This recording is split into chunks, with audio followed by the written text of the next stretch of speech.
Book 1. Canto 2. Rama's Visit. Valmiki, graceful speaker, heard, to highest admiration stirred.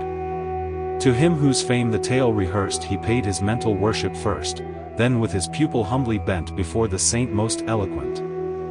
Thus honored and dismissed the seer departed to his heavenly sphere. Then from his cot Valmiki hied to Tamasa's sequestered side, not far remote from Ganga's tide. He stood and saw the ripples roll pellucid o'er a pebbly shoal. To Bharadvaja by his side he turned in ecstasy, and cried, "See, pupil dear, this lovely sight, the smooth-floored shallow, pure and bright, with not a speck or shade to mar, and clear as good men's bosoms are. Here on the brink thy pitcher lay, and bring my zone of bark, I pray.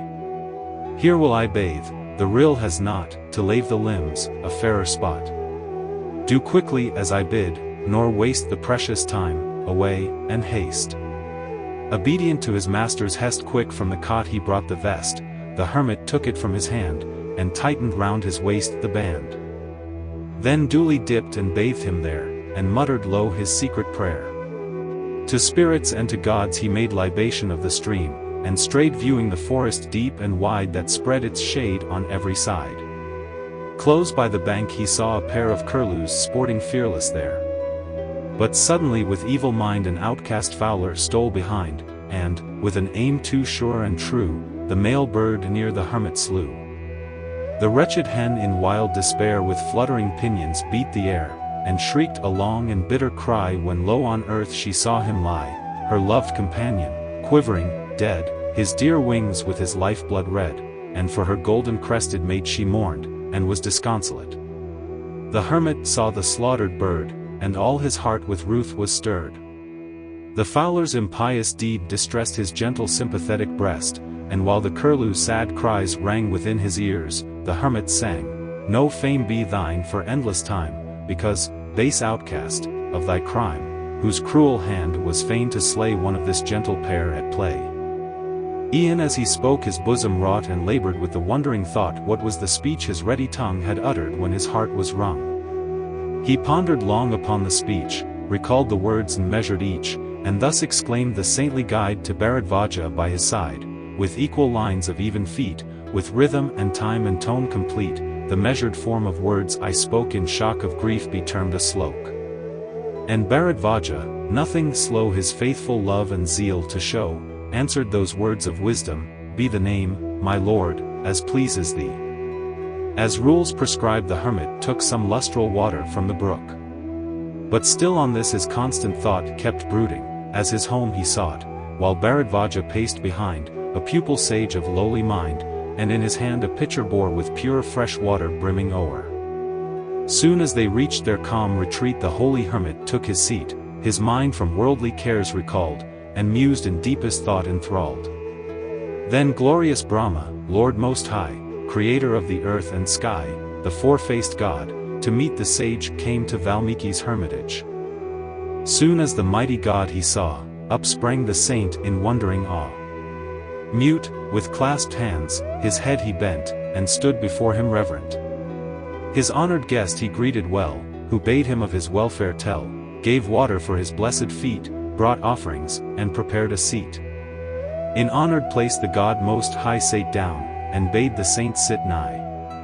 There sate before Valmiki's eyes the father of the earth and skies, but still the hermit's thoughts were bent on one thing only, all intent on that poor curlew's mournful fate lamenting for her slaughtered mate, and still his lips, in absent mood, the verse that told his grief, renewed, "Woe to the fowler's impious hand that did the deed that folly planned, that could to needless death devote the curlew of the tuneful throat." The heavenly Father smiled in glee, and said, "O best of hermits, see, a verse, unconscious, thou hast made, no longer be the task delayed. Seek not to trace, with labor vain, the unpremeditated strain. The tuneful lines thy lips rehearsed spontaneous from thy bosom burst. Then come, O best of seers, relate the life of Rama good and great, the tale that saintly Narad told, in all its glorious length unfold. Of all the deeds his arm has done upon this earth, omit not one, and thus the noble life record of that wise, brave, and virtuous lord. His every act today displayed, his secret life to none betrayed, how Lakshman, how the giants fought, with high emprise and hidden thought, and all that Janak's child befell where all could see, where none could tell.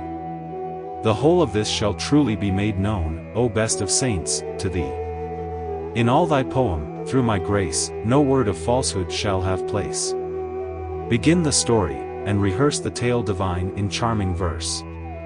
As long as in this firm set land the streams shall flow, the mountains stand, so long throughout the world, be sure, the great Ramayan shall endure.